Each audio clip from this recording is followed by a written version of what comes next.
All right, so just wanted to take a moment to kind of explain how I guess I'm using Zoom. Um, Specifically, like why I'm using multiple screens, like that's or multiple Zoom entries. So I'm actually entering my Zoom meeting from multiple computers, and I do that for a couple reasons. Yeah, let's go ahead and look at some of those. I think the biggest reason, if you look, I've got a computer back there and I've got another one here.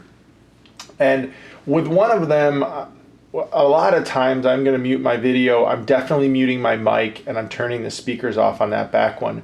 And the reason is otherwise I get a lot of feedback from one computer to another. And like, that's just fun for nobody.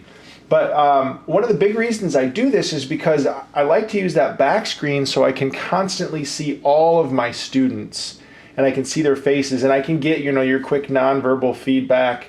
I can see head shakes. I can see looks of confusion. I can, do the whole give me your answer, that kind of stuff. And I find that that's just so much easier to see than, the raising the hand and the participant menu or even using the chat. Like I like the fact that I can get responses to fly across the chat, but they're so quick and fleeting, especially if you're trying to get responses from a lot of people, that becomes problematic. So I like to be able to see all of my students nice and large on the back there. And that's primarily what I use that one for. Now, the reason I join it from this computer is for multiple reasons. And one, there are a lot of times when I want to see my students, but I also want to share my screen. And so from this computer, I will often share my screen throughout class.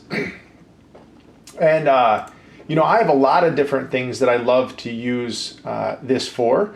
One of the reasons sometimes I'm just showing a slideshow.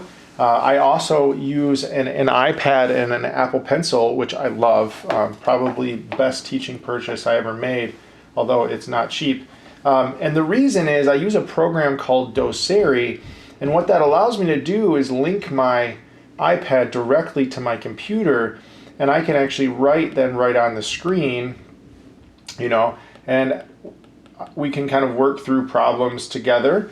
And, I can even go ahead and make recordings as I'm working through those problems on the screen, which is great. So I love to be able to use the back one so I can see all my students. And when I'm doing, something like that, I'll open my back one up so it looks like that. And then on my front one, I'll actually minimize all of the student faces and kind of move that down there. So I'm screen sharing, but I can see all my students. And that's a very nice thing for me. It's not the only reason that I actually do this. Sometimes, I'll use breakout rooms for sure. And what it allows me to do is I kind of push this person, because this is like a student entry, I push that one from room to room to room quickly and kind of jump in. And sometimes when I'm using breakout rooms, I actually want to be able to kind of eavesdrop on multiple conversations at once. Like in class, I'm walking around and listening to 6 to 8 groups work at one time, and I find it's really restrictive when I can only be in one room at a time via Zoom. So a lot of times what I'll do is I'll join a breakout room with this computer, and I'll also join a breakout room with that computer. Now, this is a lovely thing. I think I did much more of it when I was using my setup at school because I was a little bit more spread out. And it was easier to actually get back there and hit my speaker buttons and whatnot, which is really critical when you're doing that. But it is something I've done and I really enjoy being able to hear multiple groups talk at once. So that's another reason that I'd like to have 2 Zoom entries. A third reason that I like to have 2 Zoom entries is sometimes I want to see my whole class while they're doing something, but I also want to maybe pull an individual student into a breakout room. And so what I can do is I can leave that back computer up and showing my full class, whereas my front one, then I'll push myself into a breakout room along with a student, and then I can kind of have an individual conversation if I needed, or maybe it's a group of students. I can have a conversation if needed. And then I can also still be monitoring everybody else and see if they need anything, and they'll send chats across, or, I can unmute and talk to them. So it allows me to kind of be 2 places at once, or it's like what we are in the classroom when we can monitor our whole classroom but be working with a small group. And That's really hard to do remotely, but this feature allows us to do that. So I like to have 2 Zoom screens running for that reason as well.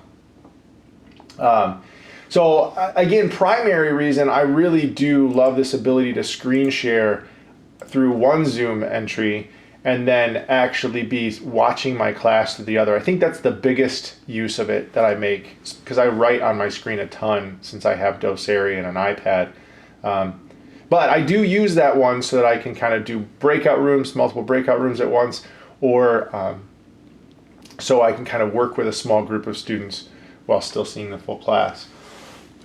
I guess while I have a captive audience, I want to go ahead, and I'm sorry, I'm going to reach in front here, because I found about some new tech, and this is really making me wish I had even more screens, because at school I had a third screen there.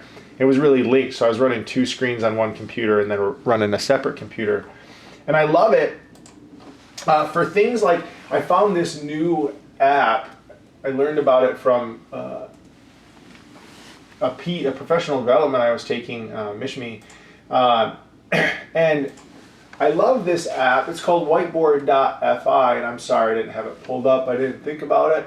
My bad. But what it allows me to do is share a code or a link with my students, and then they actually have an individual whiteboard, and then as a teacher I can see all of their whiteboards, their screens that they're writing on, so I can see all of that going on. And I love this, especially for openers, because I can see who's getting it and who's not, or formative. But again, sometimes I want to share my screen. I'd love to be able to see all of their evidence there, all of the stuff that they've been doing, and get that formative feedback. But again, I still want to see their faces. And so what I really wish in this case is that I could almost, have another screen there, because I did at school, and I would drag my Zoom over there so I could see all their faces, and then I could see all of their work, maybe on something like Whiteboard.fi or Desmos, because I've used it for Desmos activities too, and then I'm still screen sharing. And that would be a brilliant thing. And again, you could then see the potential, like maybe I can see everybody's work, I can see all of the class, and I can do an individual breakout room with somebody that's struggling as well. So again, like just having those multiple Zoom entries is such a brilliant thing. But then having another screen too, it just allows us to monitor much more, right? Because since we're not in the classroom with students, we can't see everything that we normally see. And so really it's like more windows into the world that we can get. Maybe I've got one camera kind of, if you think about a virtual class, right? I've got one camera focused over here, one camera focused over here, and one camera focused over here. And I think that's what the multiple screens really allows me to do. Anyway, I don't think this is brilliant. I think it's very much a hodgepodge. I'm just trying my best. I know we all are. It's crazy. It's remote learning time. This is a workflow that I found. Maybe somebody has a way to simplify this, and if you do, let me know. I've just found that this has been good for me, and it's allowed me to do a lot of things that I didn't think I could do remotely otherwise. So anyway, I hope this video helps. Hope everybody's staying safe. Who knows when we'll get back in person, but yeah,